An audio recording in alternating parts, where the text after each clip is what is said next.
My name is Nadine, and I am 28 years old. They say that family is supposed to be your foundation, the solid ground you stand on when the rest of the world tries to knock you down. But for me, family was never a foundation. It was a graveyard of ambitions.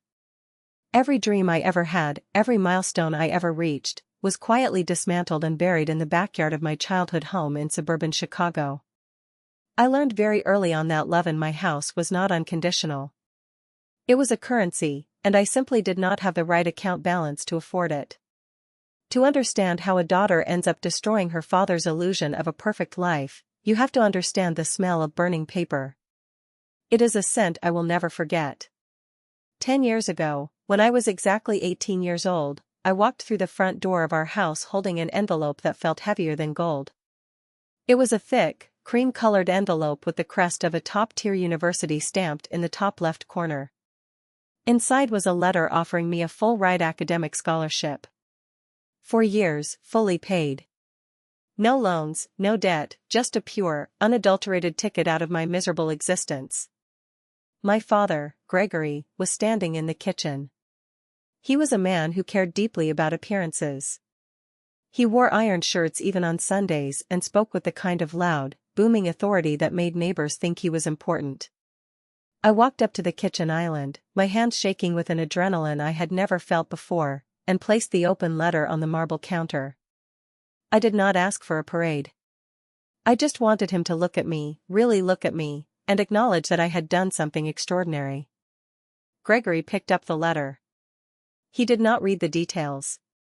He scanned the first few lines, his jaw tightening. Then, he looked at me. There was no warmth in his eyes, only a cold, calculated irritation. Without breaking eye contact, he reached over to the gas stove, turned the dial until the blue flame roared to life, and held the corner of my scholarship letter to the fire. I was paralyzed. I watched the orange flames eat through the thick paper, turning the university crest into a curling, blackened crisp. When the fire got too close to his fingers, he dropped the burning remains into the stainless steel sink and turned on the faucet. A short hiss of steam filled the air, carrying that unforgettable smell of wet ash. He leaned against the counter, crossed his arms, and delivered a sentence that would become the suffocating soundtrack of my youth. He said, "You are a wasted investment, Nadine. Stop dreaming and find a man to pay your bills. You are just average, and pretending otherwise is embarrassing for all of us." He wiped the ashes away with a sponge, as if my entire future was nothing more than a spilled cup of coffee. I stood there, staring at the soggy, blackened clumps of paper circling the drain. I did not scream. I did not cry. Something inside me simply snapped shut, locking away the naive girl who wanted her father's approval. In that exact moment, I realized I would never be loved in that house. I would only be tolerated. I reached into the sink, scooped up a handful of the wet ashes, and wrapped them in a paper towel. I kept them. I still have them today, sitting in a small glass jar on my desk, a constant reminder of the day my father tried to burn my potential. The reason I was a wasted investment was simple. All of the family's equity, both emotional and financial, was already tied up in my older brother, Trenton. If I was the shadow, Trenton was the blinding, artificial sun. He was the golden boy, 3 years older than me, handsome, incredibly charismatic, and entirely incompetent. Trenton was the kind of guy who could fail a test and somehow convince the teacher it was a flaw in the educational system. By the time I was 18, Trenton was attending an outrageously expensive private luxury college. To fund his tuition, his fraternity dues, and his lifestyle, Gregory and my mother, Martha, had taken out a second mortgage on our house. My mother was the silent enabler in this toxic dynamic. If Gregory was the executioner of my self-esteem, Martha was the one who handed him the axe. She never raised her voice at me, but her neglect was loud. Every evening, she would prepare plates of hot, fresh food for Trenton when he visited, cutting the best slices of roast beef and pouring him cold drinks. I would be left to scrape together leftovers from the fridge. She never asked about my day. She only asked if I could be a little quieter so Trenton could study. The microaggressions were a daily ritual. I remember walking into the living room one afternoon to find my state-level academic medals missing from the mantel. In their place were 3 mediocre, plastic participation trophies Trenton had won in a regional tennis tournament. When I asked where my medals were, Gregory casually mentioned he threw them in the trash to make room for accomplishments that actually mattered. Everything in the house revolved around maintaining the illusion that Trenton was destined for historical greatness, while I was merely a placeholder. I wore Trenton's old, oversized sweatshirts from high school because buying me new winter clothes was deemed an unnecessary expense. I lived like a ghost, tiptoeing around the edges of their perfect family portrait, careful not to cast a shadow on their golden boy. But beneath the surface, I knew the truth. Trenton was struggling. He barely passed his classes, he wrecked his first car driving under the influence, which Gregory quietly paid to cover up, and he treated our parents like a bottomless ATM. Yet, in Gregory's eyes, Trenton was an investment that would eventually pay dividends. He was going to be a high-powered lawyer, a man of prestige. I was just the girl who needed to find a husband so I wouldn't be a financial burden. The day I graduated from high school was a Tuesday. It was raining. I walked across the stage in the school auditorium, received my diploma, and looked out into the crowd. There were hundreds of parents cheering, holding balloons, and taking photographs. My assigned seats were empty. Gregory and Martha had decided to drive 3 hours to watch Trenton play a meaningless intramural lacrosse game instead.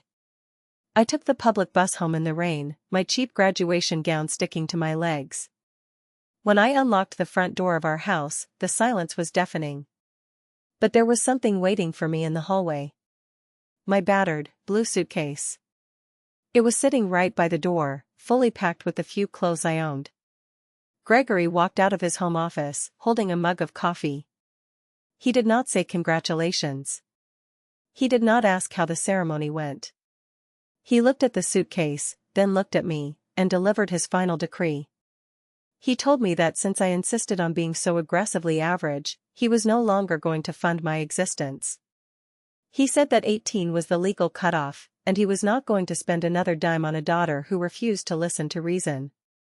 There would be no money for college, no money for groceries, not even money for toilet paper. He told me I had until the end of the week to find a place to live, or I would be sleeping on the lawn. I did not beg. The girl who would have begged had died the day he burned my scholarship letter. I simply walked over to the suitcase, gripped the plastic handle, and pulled it toward me. I looked at my father, taking in his arrogant posture, his smug expression, the absolute certainty he had that I would fail. I did not say a word. I turned around, opened the front door, and walked out into the pouring rain. I did not wait until the end of the week. I left right then and there. As I dragged my suitcase down the wet suburban sidewalk, a strange sense of euphoria washed over me. I had nothing. I had exactly $0 to my name, no family, and nowhere to go. But I was finally free. I made a vow to myself under the streetlights that night. I swore that I would never return to that house. Not until I had built an empire so massive, so undeniably powerful, that I could buy the very ground they walked on. I was going to take the ashes of my ruined potential and build a kingdom. Surviving in the south side of Chicago with no money and no degree is not a cinematic montage of finding yourself. It is brutal, bone-crushing reality. I managed to rent a cramped, freezing studio apartment above a noisy laundromat.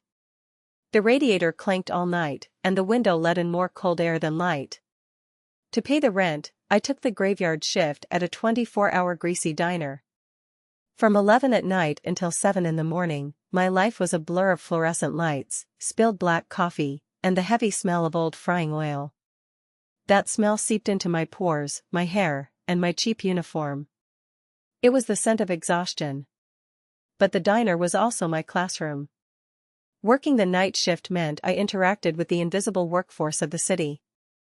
The gig workers, the ride-share drivers, the third-shift nurses, and the freelance handymen. These were people who worked themselves to the bone but were constantly hovering one unexpected flat tire away from financial ruin. That is where I met Darius.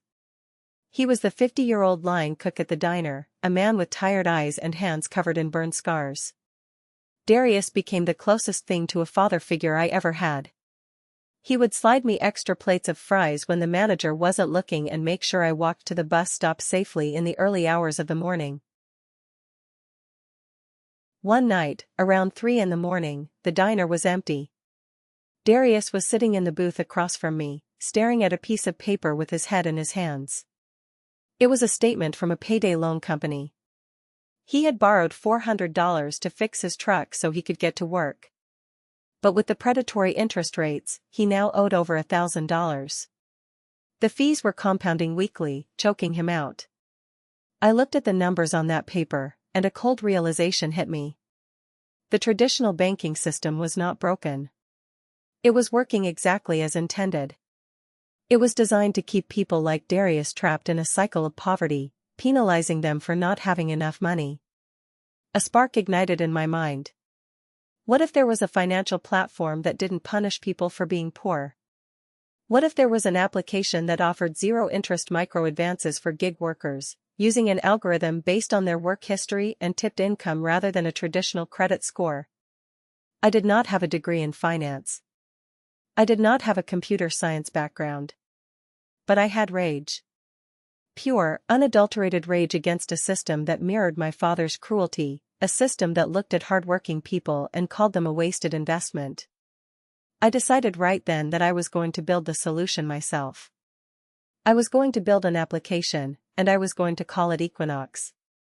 Building an application from scratch when you are a diner waitress requires a level of obsession that borders on insanity. I saved up $250 in loose tips and bought a clunky, refurbished laptop from a pawn shop. It was thick, heavy, and sounded like a jet engine when it booted up. My schedule became a masterclass in sleep deprivation.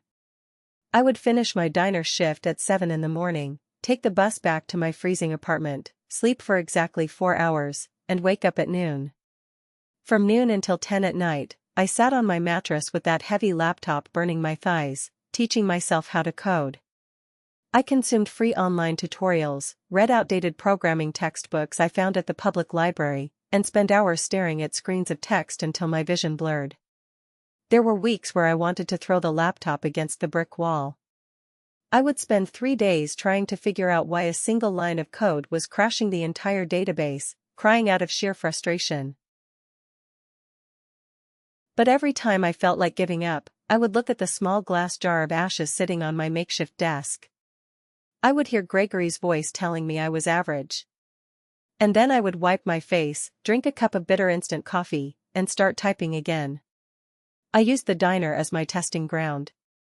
I interviewed Darius, the delivery drivers who came in for late-night coffee, and the exhausted warehouse workers. I asked them about their spending habits, their emergency expenses, and how they managed cash flow.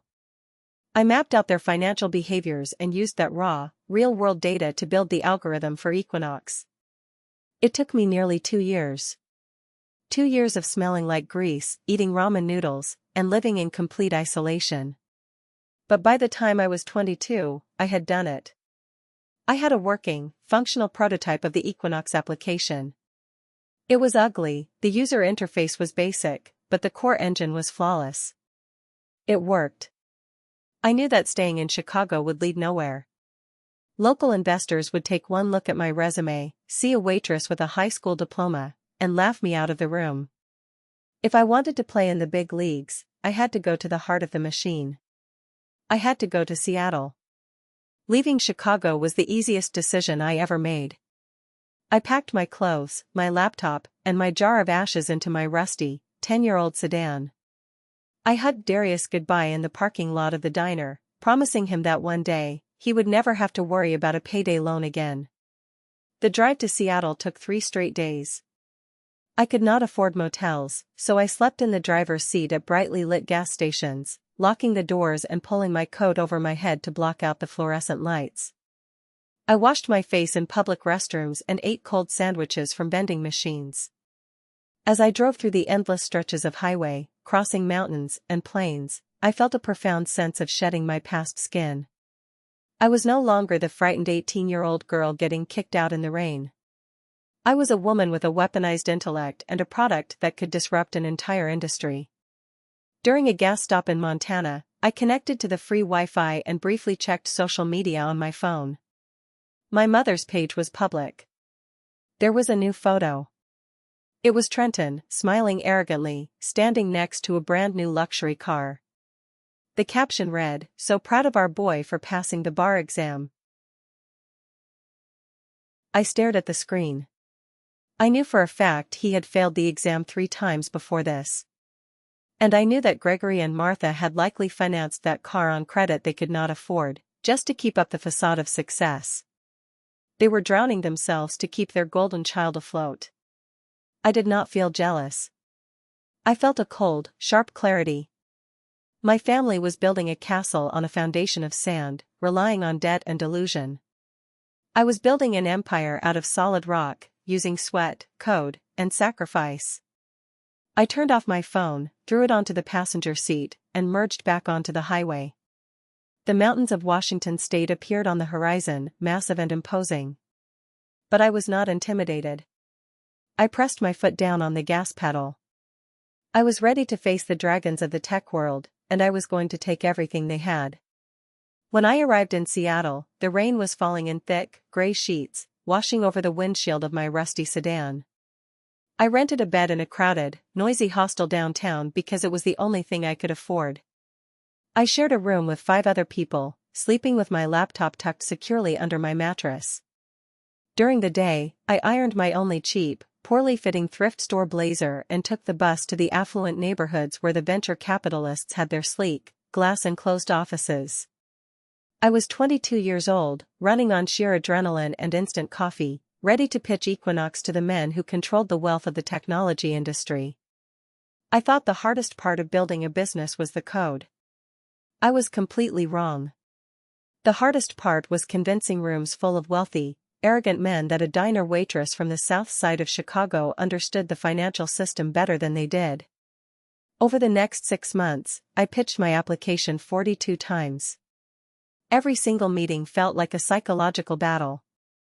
I would walk into these massive boardrooms, my shoes squeaking on the polished hardwood floors, and sit across from men wearing custom-tailored suits. They would look at my resume, see my high school diploma, and their eyes would instantly glaze over. They did not care about the algorithm I had spent 2 years perfecting. They did not care about the raw data I had collected from real, struggling gig workers. All they saw was a young woman without a Stanford degree, trying to play a game she was not invited to. Their rejections were not just professional, they were deeply condescending. One investor actually laughed and told me that poor people did not need a micro-advance application, they just needed to work harder. The sexism and classism were suffocating. Every time I sat across from one of those smug, dismissive men, I saw my father, Gregory. They possessed the exact same arrogant posture, the exact same belief that I was nothing more than a wasted investment. By the 42nd rejection, my bank account was completely drained. I was eating 1 meal a day and seriously considering living in my car. The psychological toll was devastating. I sat on the edge of my creaky hostel bed one night, staring at the ceiling, feeling the crushing weight of the imposter syndrome settling into my bones. Maybe Gregory was right. Maybe I was just average, playing dress-up in a world that would never accept me. I reached into my bag and pulled out the small glass jar containing the ashes of my burnt scholarship letter. I rolled it between my hands, feeling the cold glass. I remembered the smell of the smoke. I remembered the cold, dismissive look in my father's eyes when he told me to stop dreaming. That memory was a shot of pure, undiluted rage straight to my heart. I was not going to let another room full of men tell me what my future was worth. I put the jar back in my bag, ironed my cheap blazer one more time, and prepared for pitch number 43. Pitch number 43 was with a man named Wallace. He was an angel investor known throughout the Seattle tech scene for being notoriously ruthless. He did not care about charming founders or inspiring origin stories. He was a numbers guy, cold and calculating. When I walked into his office, he did not even look up from his computer monitor. He simply pointed to a chair across from his desk and told me I had exactly 5 minutes to convince him not to kick me out. I did not bother giving my rehearsed presentation. I did not tell him about Darius or the diner or my struggles. I simply walked over to his desk, took out my heavy, refurbished laptop, and slammed it down right in front of him. I turned the screen so he could see it. I told him I was not there to sell him a dream. I was there to show him an execution. I pulled up the live, beta-tested data of the Equinox application. I showed him the user acquisition costs, the retention rates, and the default algorithms. I explained, speaking clearly and without a single ounce of hesitation, how my platform bypassed predatory lending fees while maintaining a completely sustainable profit margin through voluntary tipping and premium subscription tiers. I showed him the projected growth based on the gig economy's current trajectory. Wallace finally stopped typing. He leaned back in his leather chair and stared at the numbers scrolling across my battered screen. For a long, agonizing minute, the only sound in the room was the ticking of the clock on the wall. He asked me 3 highly technical questions about the database architecture and the legal compliance framework. I answered them instantly, my voice completely devoid of emotion, matching his cold, analytical tone. He looked at me, really looked at me for the first time. He did not see a waitress. He saw a machine. He pulled a heavy checkbook from his desk drawer, picked up a pen, and asked me for the exact legal name of my corporation. He wrote out a seed check for $500,000, slid it across the desk, and told me he expected a 10 times return on his investment within 3 years. I took the paper, folded it neatly, and walked out of the building. When I hit the sidewalk, the Seattle rain had finally stopped. I had done it. The next 3 years were a blur of hyper-aggressive growth. I took that $500,000 seed money and turned it into a weapon. We moved out of the cramped basement office we initially rented and expanded into a massive, multi-floor office tower overlooking the Puget Sound. I hired the best engineers, the smartest financial analysts, and the most aggressive legal team in the state. By the time I turned 25, Equinox was no longer just a startup. It was a rapidly expanding financial technology empire, processing millions of transactions a day. But no matter how large the company grew, no matter how many zeros were added to my net worth, I remained entirely invisible to my family. I had changed my phone number, deleted all my personal social media accounts, and completely cut ties with the world I left behind in Chicago. To them, I was still the disgraced daughter who had vanished into the night. But I always knew where they were. When it came time to officially register the primary parent holding company that would oversee the entire Equinox portfolio, I sat in a sleek conference room with my corporate attorneys. They asked me for the official address to list on the public state registry documents for the holding corporation. A petty, vindictive thought crossed my mind. It was a thought born from 18 years of being treated like garbage. I smiled, pulled out a pen, and gave my lawyers the exact street address of my parents' suburban home in Chicago. I knew the legal implications. I knew that when a company reaches a certain valuation, financial journalists and industry reporters scour public state registries to find background information on the founders. By registering the ultimate holding company at that address, I was planting a silent time bomb directly beneath my father's floorboards. I wanted the media to eventually knock on his door. I wanted him to be forced to reckon with the ghost of the daughter he threw away. The lawyers filed the paperwork, cementing my parents' home as the official origin point of a billion-dollar enterprise. The trap was set. All I had to do was wait for the clock to run out.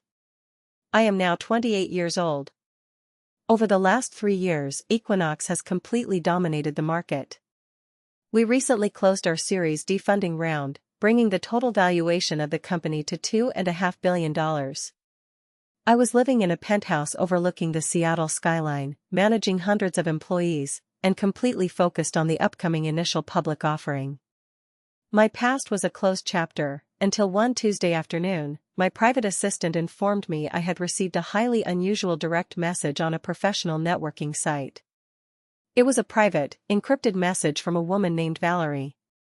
I recognized the name immediately. Valerie was my older brother Trenton's fiancée. I had never met her, but I remembered seeing her picture on my mother's public social media pages. Valerie was a junior partner at a prestigious Chicago law firm, the same firm where Trenton supposedly worked as a high-powered attorney. The message was short and desperate. She asked for 5 minutes of my time and provided a secure phone number. Intrigued, I closed my office door, walked over to the floor-to-ceiling window, and dialed the number. Valerie answered on the first ring. She sounded completely exhausted, her voice trembling with restrained panic. She did not waste time with pleasantries. She told me that she had canceled the wedding. She told me the truth about the golden boy. Trenton was a massive, catastrophic fraud. Behind his expensive suits and arrogant smile, he had developed a severe, uncontrollable gambling addiction. He had been secretly embezzling client funds from his law firm to cover his mounting debts at illegal sports betting rings. When the senior partners discovered the missing money, they quietly fired him to avoid a public scandal that would ruin the firm's reputation, forcing him to sign a non-disclosure agreement and demanding immediate repayment. But the money was already gone. Trenton was completely broke, blacklisted from the legal community, and facing millions of dollars in aggressive debt collection. The perfect son, the flawless investment my father had bet everything on, was nothing more than a criminal hiding behind a forged resume. The revelations did not stop there. Valerie, crying softly through the phone, explained the collateral damage. Trenton had not just ruined his own life. When the law firm demanded repayment, he had gone to Gregory and Martha, begging for a bailout. My parents, entirely blinded by their obsessive devotion to their golden child, had sacrificed everything to keep him out of prison. Valerie told me that Gregory had secretly remortgaged their suburban home 3 separate times. He had drained his entire retirement savings, liquidated his stock portfolios, and maxed out dozens of high-interest credit cards. They had poured every single dollar they had into covering Trenton's stolen funds, desperately trying to maintain the illusion of their perfect, upper-middle-class existence. But the financial bleeding was too severe. Valerie informed me that my parents had defaulted on their latest loan payments. The bank had officially initiated the foreclosure process. They were exactly 2 months away from being physically evicted from the home where I grew up. The house where Gregory had burned my scholarship letter was about to be seized by the bank. I stood by my office window, looking out at the gray clouds rolling over the ocean. I absorbed this information, waiting for a feeling of guilt or sadness to wash over me. But it never came. I felt absolutely nothing for them. I felt no pity, no remorse, and no desire to help. Instead, I felt a chilling, profound sense of poetic justice. The universe was finally balancing the scales. The man who had kicked his 18-year-old daughter out into the rain for being a financial burden was now drowning in the debt created by his favorite son. I thanked Valerie for the information, assured her I would keep her identity anonymous, and ended the call. I walked back to my desk, picked up the glass jar of ashes, and smiled. 2 days after my phone call with Valerie, the director of my public relations department walked into my office holding a folder. She looked incredibly excited. She informed me that Fortune magazine was doing a massive cover story for their annual 30 Under 30 Innovators issue. They had selected me as the primary feature, focusing on the rapid rise of Equinox and my unconventional background. They were sending one of their senior investigative reporters, a woman named Jocelyn, to conduct a comprehensive background profile. I sat back in my chair, tapping my pen against the desk. This was the moment I had planted the seed for 5 years ago. I told my public relations director that I would happily accept the interview and the cover feature, but I had one very specific condition. I instructed her to tell Jocelyn that I valued my current privacy and would not provide my Seattle residential address for the background check. Instead, I told my director to advise the reporter to pull the public corporate registry documents for the Equinox parent holding company. I said, tell the reporter that the foundational roots of my company can be found at the registered corporate address in Chicago. My director nodded, completely unaware of the psychological warfare I was engaging in. She sent the email to the magazine. The gears were now in motion. I knew exactly what was going to happen next. A senior investigative journalist for a major financial publication would look up the public state registry, see the suburban Chicago address listed under my multi-billion-dollar corporation, and assume it was my childhood home or early office. She would book a flight to Illinois. She would drive to that quiet suburban street, walk up the driveway, and knock on the front door, expecting to find the family of a technology billionaire. The time bomb I had buried under my father's house was about to detonate. I did not witness the explosion in person, but Jocelyn the reporter later recounted the events to me in such vivid detail that I could see it playing out like a movie in my mind. It was a Tuesday morning in suburban Chicago. The sky was overcast, the kind of dreary, suffocating weather that mirrored the reality of my parents' situation. Gregory was inside the house, likely staring at the pile of final notice collection letters on the kitchen counter, realizing that his fake empire was entirely built on sand. Then, the doorbell rang. Gregory opened the heavy wooden front door, wearing a golf shirt and his usual mask of unearned superiority. Standing on his front porch was Jocelyn. She was wearing a sharp professional blazer, holding a digital voice recorder and a leather-bound notepad. She smiled politely and introduced herself as a senior reporter for Fortune magazine.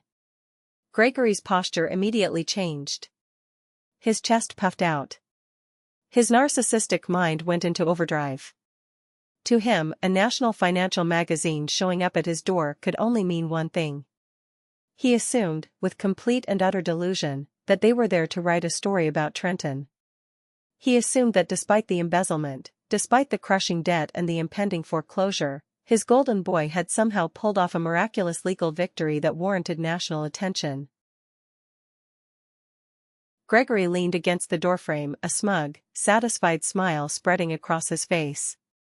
He enthusiastically invited Jocelyn inside, puffing his chest out and immediately launching into a rehearsed monologue. He said, "You must be here for my son. He's a brilliant legal mind, a true prodigy. We always knew he was destined for greatness. He is the absolute pride of this family." Jocelyn stood in the foyer, her pen hovering over her notepad, looking at Gregory with a mixture of profound confusion and professional impatience. She let him talk for a full minute, listening to him inflate the ghost of a career that had already crashed and burned. When Gregory finally paused to take a breath, Jocelyn cleared her throat. She looked down at her printed notes, then looked back up at him. Her voice was flat, completely devoid of the awe he was desperately seeking. She said, "Sir, I believe there has been a misunderstanding. I am not here to interview a lawyer. I am here to do a profile on the chief executive officer and founder of Equinox. I am looking for Nadine." Gregory physically recoiled, as if he had been struck across the face. The smug smile vanished from his lips, replaced by a dark, angry scowl. He shook his head aggressively, his voice rising in irritation. He said, "You definitely have the wrong address. Nadine is my daughter, but she is certainly not a chief executive of anything. She is a waitress. She is completely average, a massive disappointment who ran away from home 10 years ago. You are wasting your time." Jocelyn did not flinch. She was a veteran financial reporter, and she always came prepared with receipts. She unzipped her leather briefcase and pulled out a thick stack of papers. On top of the stack was the official state business registry document for the Equinox Holding Company. It bore the golden, raised seal of the state government. She held the document up, pointing a manicured finger at the text. She calmly read the paper aloud. She said, "According to the official corporate filings, this exact address is the registered origin point for a financial technology firm currently valued at $2.5 billion. And the sole founder listed on these documents is your daughter, Nadine." Gregory stared at the piece of paper. He stared at the golden seal. He stared at the name of the daughter he had thrown away, printed in bold black ink next to a valuation with so many zeros it made his head spin. The realization hit him like a freight train. The illusion he had meticulously crafted for decades shattered into a million pieces right there in his hallway. The daughter he called a wasted investment was a titan of industry. And the son he worshipped had bankrupted him. 10 minutes later, I was sitting at my desk in Seattle when my private cell phone began to vibrate. I looked at the screen. It was an unsaved Chicago area code. I pressed the accept button and brought the phone to my ear. I did not say hello. For the first time in 10 years, I heard my father's voice. It was not the booming, arrogant voice of my childhood. It was a frantic, high-pitched sound of total panic. He was breathing heavily, his words tumbling out in a chaotic mess. He demanded to know what was going on. He accused me of illegally using his address, of committing corporate fraud, of trying to embarrass him. And then, seamlessly, his tone shifted. The anger evaporated, replaced by a sickening, manipulative sweetness. He started saying that family needs to stick together. He hinted that since I was apparently doing well, I owed it to them to help save the family home from the bank. I let him talk until he completely ran out of breath. I looked out the window at the beautiful, sprawling city below me. When the line was finally quiet, I spoke. My voice was completely devoid of emotion, a cold, sharp blade slicing through the phone line. I told him the exact dollar amount that Trenton had stolen from the law firm. I told him the exact date his house was scheduled to be foreclosed on by the bank. I heard him gasp, realizing that I knew every single pathetic detail of his ruined life. I leaned into the microphone and delivered my final verdict. I said, "You told me I was a wasted investment, Gregory. I am exactly what you made me. I was a wasted investment for you, but I built a billion-dollar empire for myself. Your golden boy burned your kingdom to the ground, and I am not going to hand you a bucket of water. Enjoy the foreclosure." I ended the call and permanently blocked the number. I placed the phone face down on the desk, reached over, and gently tapped the glass jar of ashes. The air in the room was completely silent, and for the first time in my life, I felt absolute, unshakable peace. Am I wrong for letting his fake empire burn, or should I have thrown them a financial lifeline?